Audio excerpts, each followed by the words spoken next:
Hi everyone, welcome. This is my first live, so I hope everything goes according to plan and I hope that you can hear me just fine.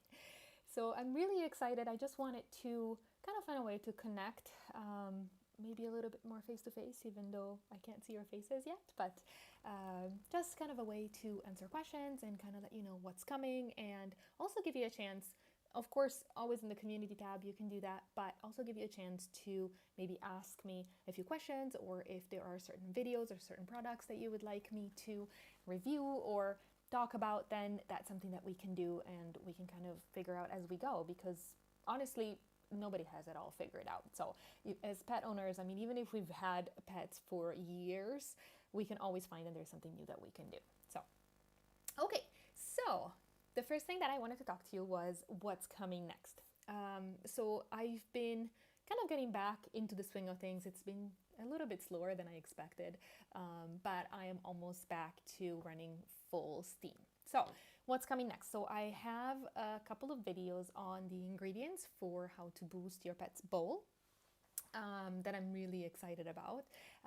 Just very simple things. It doesn't matter whether you are feeding commercial food or you're feeding raw. It's always good to, in addition to our base recipe, to kind of add them certain ingredients at certain times of the year or certain days of the week, for example. That's something that I have done actually with the day of the week to remind myself to add a certain ingredient. And it's really good to explore them. So I'm going into more depth of some of the ingredients that I talked to you about in that video. I also have an awesome review for cat litter. I actually have a bunch of cat litters that I've already bought that I'm reviewing. And here's the thing about reviewing cat litter is I obviously believe in flushable litter and I believe in clumpable litter. So that is the litters that I have chosen are all flushable and clumpable. And of course, I mean, we use them and we don't just use them for a week. We use them for a month, like 3 weeks to a month, depending. So I am reviewing them for a whole month. So it's taking me longer than I thought, but of course, it's taken me longer to review each litter. And I was almost done with the second litter, and then I didn't quite make it clear in the house that I was reviewing litter, so not to touch it, and someone vacuumed up the outside of the litter box, so I don't know how much spilled out, which is one of the things that I'm looking at, because really tracking is such a hassle. So some litters say that they are better than others, and I thought that that's one of the things that I wanted to track on all of the litters. So I'm starting new on that litter, but I do have one that is ready and that will be coming. So if you are interested in litter boxes and litters because you have cats in the house and you're wondering, then those are absolutely coming. And then finally, I know some of you wanted to see a little bit more DIY for cats and for dogs, and I have a couple of videos planned. It's taking me longer to get all of the materials together, I guess, with whatever's happening in the world. Shipping is just slower than usual. So I should be getting going on some of them this weekend and some of them next weekend. And then I will be able to put the video up for you. And the last thing that's coming up that I'm really excited about and actually feeling a little bit queasy because it's something I wanted to do for so long and I don't know if I'm going to be able to do it justice. But anyway, I have a small project that I'm not going to tell you what it is because I cannot say it until it's finished. Otherwise, I cannot. but I'm really excited and I'm really curious to see what you will think when it comes out. So a little bit of building suspense for that one. So these are the things that are coming up next. The next thing that's coming up next is an awesome comparison, and I'm going to show you right now. I have the boxes right here. Let me show you.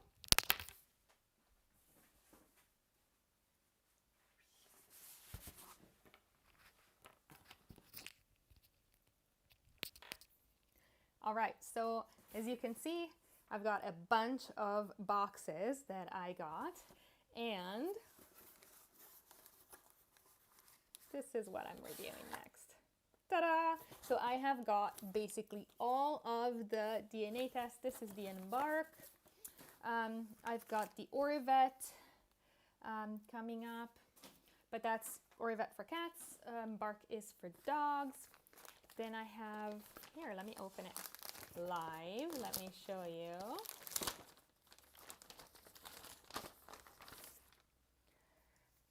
Base Paws for kitties.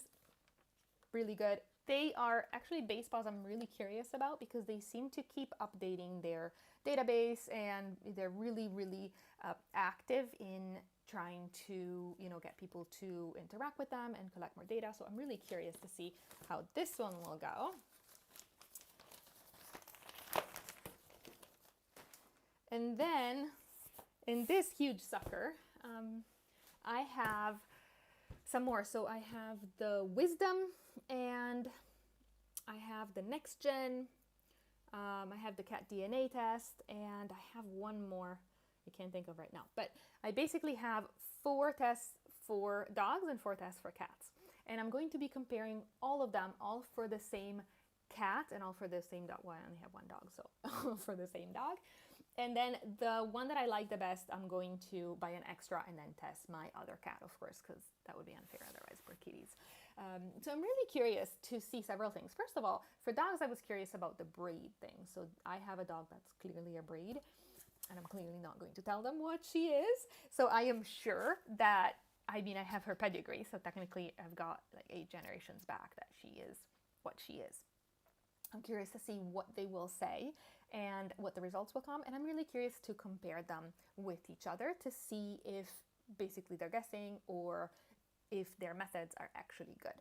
And then I'm also curious to see when they have diseases that they check for, because usually different companies can have either using the same markers or they can have different markers. So I'm really curious to see if they will use that and which of these might be the best to use and whether they come in handy and they're useful or not. So I think from a health point of view and also from a kind of interest-based point of view, I think that they can be very helpful. But I haven't tested them yet, so I thought, let's buy them all, let's test them all, and then I'll do an awesome in-depth review for you guys so that we can see which ones are best, and you don't have to buy all of them, hopefully. Just one per animal might suffice. And a small add-on is, unfortunately I can't compare it to anything else, but Basepaws also has a dental kit that came with it, so I'm really curious to see how that will go. Unfortunately, none of the other ones offer the check. I guess the dental kit will check if your kitty has trouble with their gums or has trouble, with their teeth. Tartar and orthodontal disease is really a huge issue with dogs and cats in general. So I'm really curious to see how that will go. But I don't have anything else. Unfortunately, none of the other ones offered it, so I can't compare it, but I have it and I will send it in with everything else so that we have it. And I'm super excited. It took me forever. You guys know that I live outside of the US. It took me forever to get all of these shipped.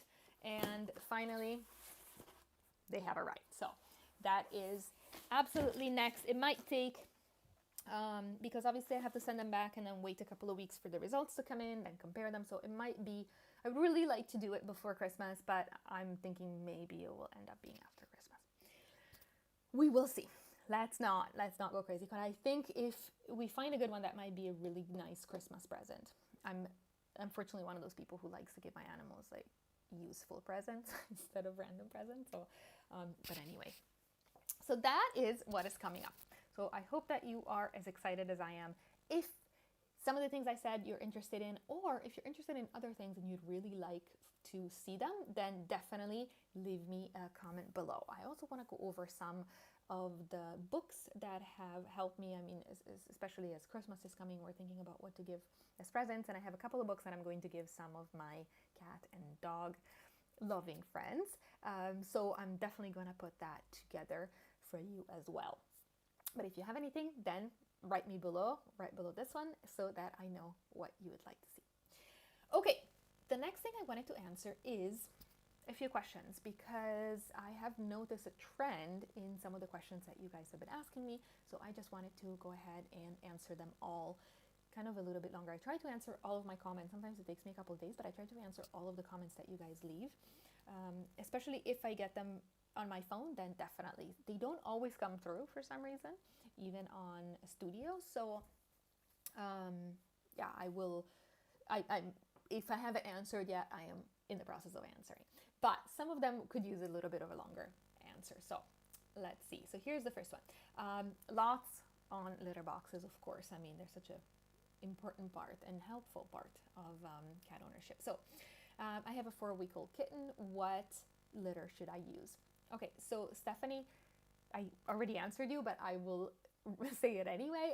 So the best litter for kittens that are under 4 months old is a litter that is non-toxic and non-clumping, 100% non-clumping. The issue is that kittens, just like babies and puppies, they are exploring their world, and they do sometimes use their mouth and eat things to explore their world. And so we don't want to give them clumping litter that might clump in their stomach and in their gut and actually give them some serious problems and, you know, possibly life-threatening problems, especially with kittens, and can be life-threatening. So we don't want to go in that direction. So anything that is non-toxic and definitely non-clumping, you can go with and you're good. As soon as you can see that kitty definitely doesn't eat their litter anymore and is kind of ready to progress on to their adult litter, then I highly recommend the litter that I use, which is the one that I'm testing actually right now, just for fairness, because I can't just test the other ones, which is World Best Litter. I'm going to leave a link below for you. I love it. I use the multi-cat.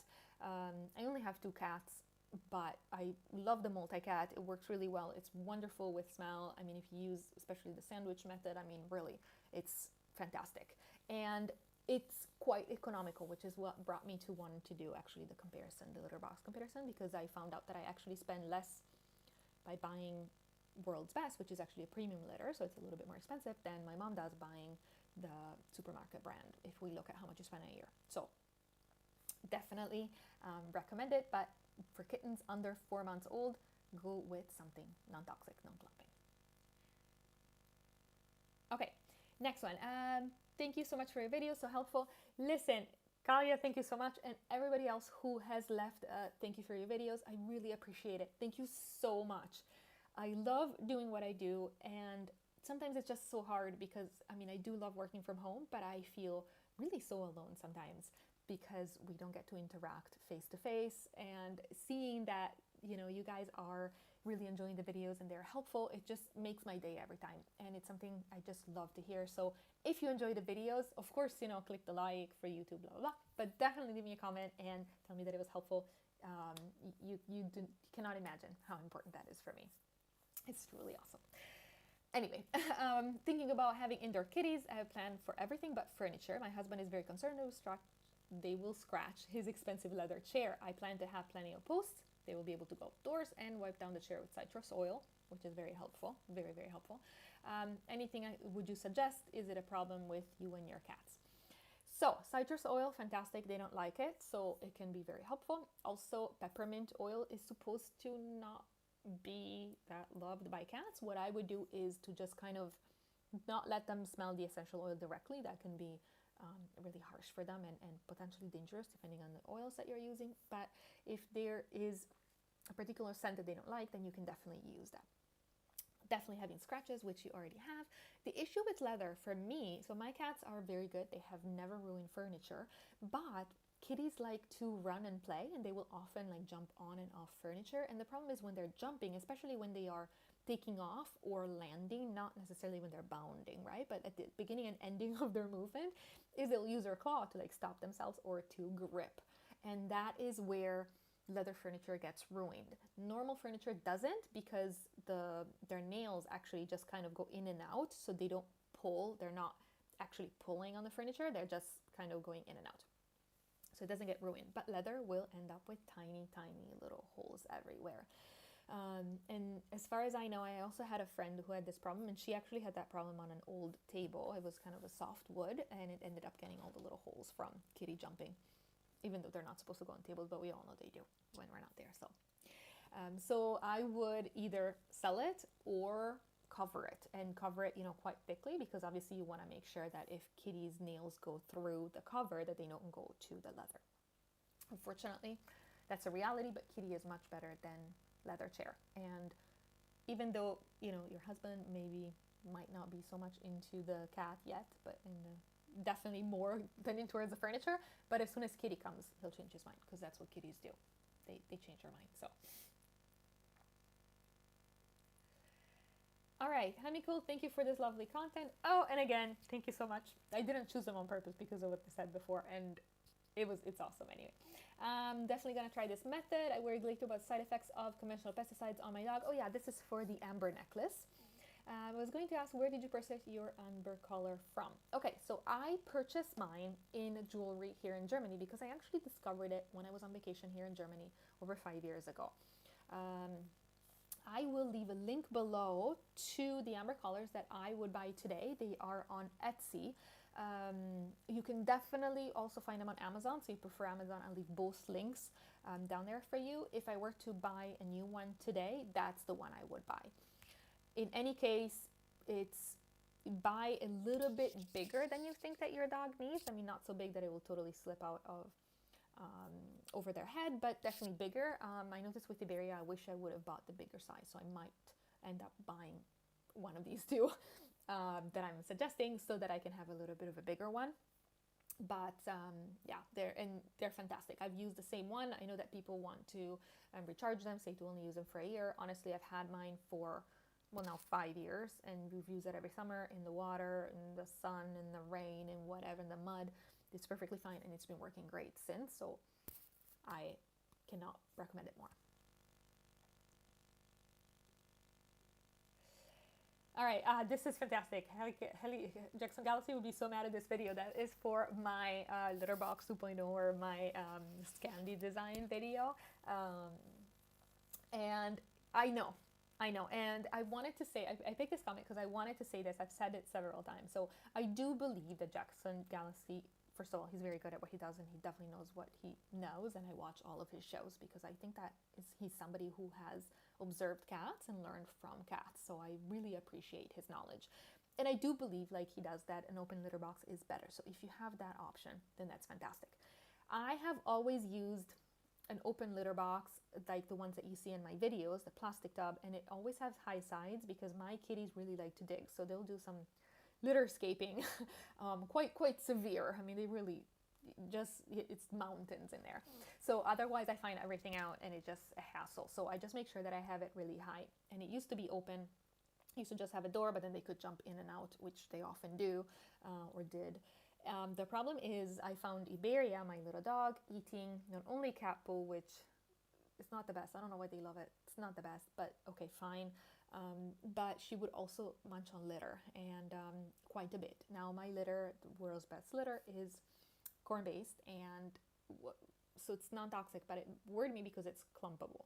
So I ended up having to find a way to combine, giving my kitties privacy, because Iberia will literally, like, while Kitty is in the bathroom, like, push Kitty off to try and get to what's coming out.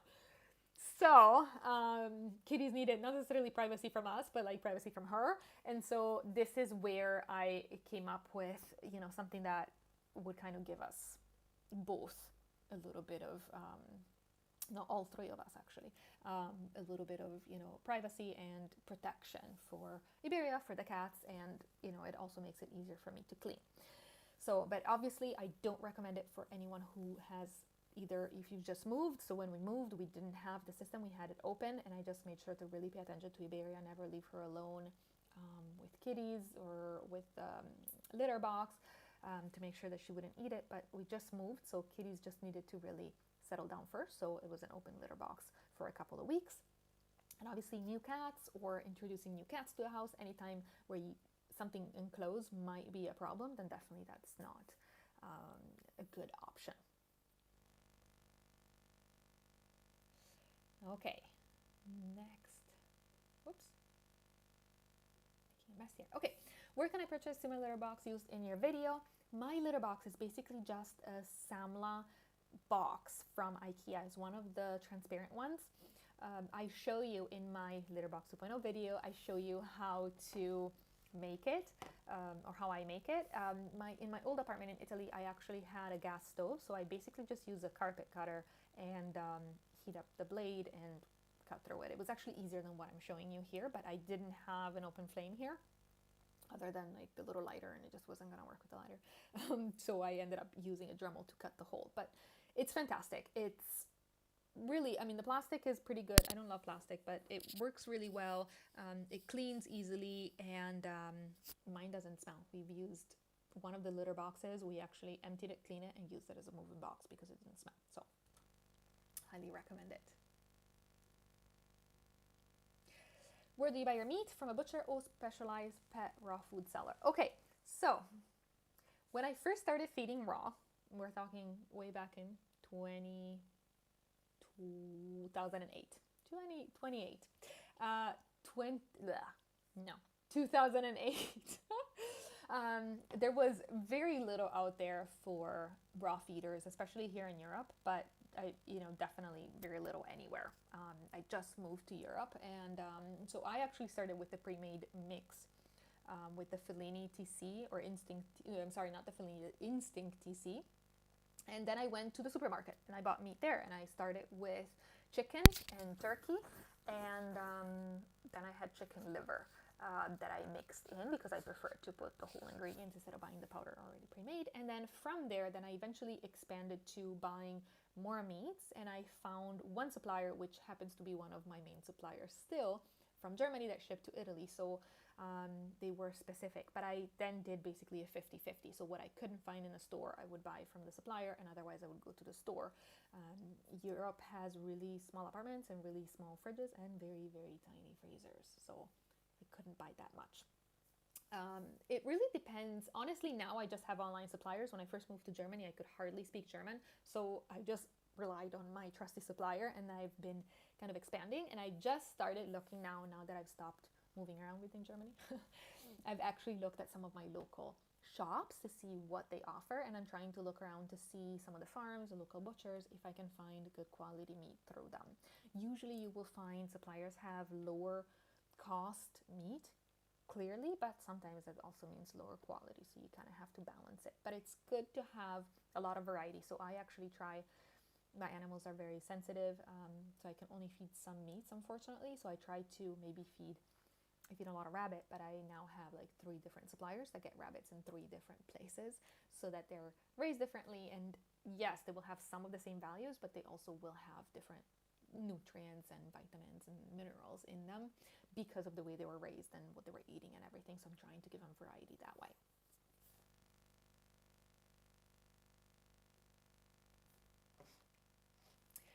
All right, so what are your thoughts on Solid Gold dog food? Okay, so I'm getting a lot of these questions in my video on how to read labels.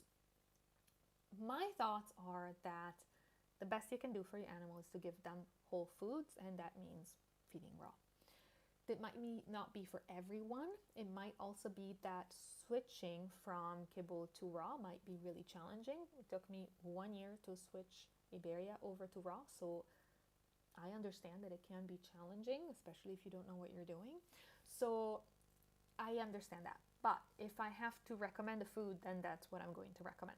Now, with that said, if I have enough, so if you guys have certain foods that you definitely like to feed, or like me, maybe you go on vacation and you're stuck, you have to give like either a kibble or freeze dried or something that's commercially prepared, then why don't you go ahead and let me know somewhere, anywhere. I have been compiling the ones that you have been asking me for, and then I will make a video, another speed reading video, and we can go through all of them. Generally speaking though, keep in mind that what I look at is obviously, does it have carbohydrates very high? Because I'm not okay with feeding a lot of rice, feeding a lot of corn. I mean, that's not part of a carnivore's nutrition. So if it's really high in the ingredients, it's out. Does it have meals? So chicken meal or lamb meal and stuff. I'm not okay with feeding meal. Check out my video. I will link the video below where I explain why that is important, why meal is not the best. I'm not comfortable with that, so that's definitely out. And I also look at the unreadables, meaning, all of the ones that we read, we have no idea what they are. They should be very short. You do need some preservatives usually, especially antioxidants when you're drying things. And I actually also for a while I use vitamin E in my raw mixes, and it actually, you could tell the difference. Definitely there was less oxidation, which is the point of vitamin E in that case and for that purpose. So you do have always a little bit, but it should be a couple, not like a whole slab of things. So basically those are some of the rules. And otherwise, go ahead and check out the video, and then that will give you an idea on how to read it, and by then you'll be able to read it yourself. And then it's just a matter of going to the pet store when you have a little bit of time and checking them off as you go, which is basically what I had to do when I went on vacation. Okay, do you add a second secreting organ, something other than liver? I didn't notice, so I was wondering. This is from one of my prep videos. I remember reading it was important. Absolutely, Bethany, yes, it is important. And then, oh, also, did you add taurine since you didn't add any heart? Thank you in advance. Okay, so the first question, do I add a second secreting organ? Yes and no. I used to always do like the 50-50 for organ meat. I'd split it 50-50 between liver and another organ, usually kidney. My issue has been I have had to switch over to mostly rabbit, and now I'm introducing duck, and I'm introducing several other meats because my animals are very sensitive. So I haven't been able to source kidney for rabbits, and this is where my trying to look around locally. A friend, actually a client of mine in Italy, had a butcher shop, and she used to save rabbit liver for me, and then I would just buy it from her. When I moved, then I was kind of, I want to say a bad word, but I'm not. But it starts with S, because I didn't know how to find it. Thankfully, I did find a supplier of that has rabbit liver, and that's what I buy. So that's my liver source. I now would like to expand because thankfully they have expanded as well. So they're offering a little bit more organs. So I'm trying to expand from there. And that goes into the next question is, do you add any heart? I do have some of my mixes do contain heart. And otherwise I actually just bought, I think it was heart and I can't remember something else, another organ, but like esophagus or stomach or something. So another muscle organ basically. So it counts as muscle meat that I'm going to add in, but I'm going to do everything like very slowly because we are coming out of an elimination diet phase because something was just bothering them. So I will be introducing it. Now, taurine can be found basically in most meats, but it is, of course, more abundant in liver and heart as well. I do, however, add taurine to my cat's meals. Taurine is water soluble. It's processed through the kidneys, but it doesn't require the kidneys to do any work for it, so it doesn't like weigh on the kidneys per se, the way something that will go through the liver does weigh on the liver. So I'm very comfortable adding it. I sometimes add it to Iberia as well because she is a terrier and terriers don't have the strongest hearts. So it's always good to add. So for example, the mix that I made this morning, I added some. So I'm very comfortable, and I buy the Fellini brand. And if I find it, I will link it for you as well. I've been buying it for years. I tried to buy a different one, and Caledonia reacted and started losing hair and scratching. And so yeah, the Fellini worked. So that's what I do. Keep in mind when you're watching my videos, though, that I have sensitive animals. Quite sensitive. With Caledonia, I would say that she has food allergies. So I have to be very, very careful what I feed, and I don't have the luxury of feeding so much variety. When I first started feeding raw and making my own mixes, so like basically 10 years ago, I used to be more Instagrammable and Instagram worthy, all of the meals that I was making, because everything had more variety. What I didn't realize is that that's why my animals were struggling a little bit. So keep that in mind. Okay, let's see. Last question. Hi, I was wondering, does your pet sitter go once a day or twice a day to feed your animals? So when I am on vacation, going vacation for the first time since raw food, and I'm a bit concerned if once a day is enough and the food doesn't go back, especially in the summer. What is your experience? Okay, so first of all, I don't leave my cats home alone. My cats are rescues. They came from a difficult situation. They've been with me for 5 years now, so I'm pretty sure that they're fine. But they're cats who like their humans, and they don't like to be alone. So I don't like the idea of leaving them home alone and just having somebody come like for a couple of hours a day. That's hard for them. So no, I don't do that. I've done that. I think I've left them alone overnight only once, and I had a friend come in the morning to feed them, and then I came in, and they were happier than usual to see me, and I didn't like that because it's clear that they miss me, and so I don't do that. So what I do is I get pet sitters. I use Trusted House Sitters. I've used them for quite a few years. I think 20. When did I get kitties? I think 2016 or 2017. I've been using them, and I've had really, really good experiences. So basically you sign up, it has a yearly fee, it's very affordable, and you pay for it as a homeowner and the sitters pay for it as sitters, and then you can basically post your sit that you need, your dates, and then people apply, and then you choose the sitter that you want to choose. I like doing it through them because you can see reviews and you can see which sitters are a good idea or not. And they also have a 24-hour vet helpline in English, which is fantastic if you are living abroad like I am, because I cannot expect somebody to come here and know how to speak German with the vet. And vets actually do speak English, but obviously it's their secretaries who are answering. They don't always speak English. So it's very important to me to know that if somebody's looking after my animals, they can call. They have a 24-hour in English vet hotline that they can call should something happen. And I haven't liked the idea of leaving my apartment empty. We live in a small community now, so I think maybe it will be okay, and we are friends with all the neighbors and stuff. But when I lived alone and when I lived in smaller apartments and in cities, it's just never a good idea to leave your apartment empty for like 2 weeks. I mean, in where I was in Milan, break-ins during the holidays were pretty common. So I didn't trust it, and I just wanted something to take care not only of my house, but also my pets. And with trusted house sitters, it was amazing.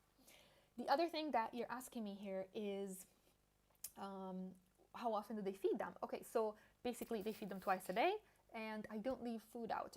My food regime, because I have more than one animal, is you go to your crate, you get your food, crate gets closed, and then you have time, about 5-10 minutes, usually doesn't take that long, to eat your food. And then if you are done with your food, then you can come out. If you're not done and you don't want it anymore, I will take the food away and put it back in the fridge and give it another shot for the next meal. Otherwise I'll just throw it out. But I have so many animals that otherwise I would have one animal in the cage and then everybody else like sharks going around it. It's just not a good situation. I don't like it. I don't think that that's conducive to family harmony. So I don't do that. So basically, I'm not concerned obviously with food going back during the summer, because the idea is feed the animals and then put everything back. So I don't worry about it. I honestly, I cannot recommend trusted house sitters more. Obviously, you have to vet the people that come through. You get a chance to talk to them beforehand, and a lot of times we do Skypes or WhatsApps or Zooms before a sit, just to get to know each other and to help choose who you want to work with. But for me, knowing that somebody is there in my house taking care of my animals makes me so much more comfortable when I'm on vacation, and I'm a very hands-on, clearly, pet parent. So I like messages every day to make sure that animals are okay, and that gives me peace of mind. Knowing that there's somebody that just comes in once a day and just feeds them, you just never know what's going to happen. You just don't. And even with kitties, they get upset, they can get urinary obstructions or UTIs, and things can go south really fast, and somebody that comes in once a day doesn't see it. So that's why I prefer to have somebody there all the time. Okay guys, it's time to wrap this up. I am loving this live thing. I'm going to try to do more lives. If you have awesome questions or more questions or anything, then go ahead and put them below or leave them anywhere where you can find them. I am really looking forward to pushing out those videos, and I hope that you will like them as well. Have an awesome day. Give your cat and dog a kiss from us, and we'll see you in the next one.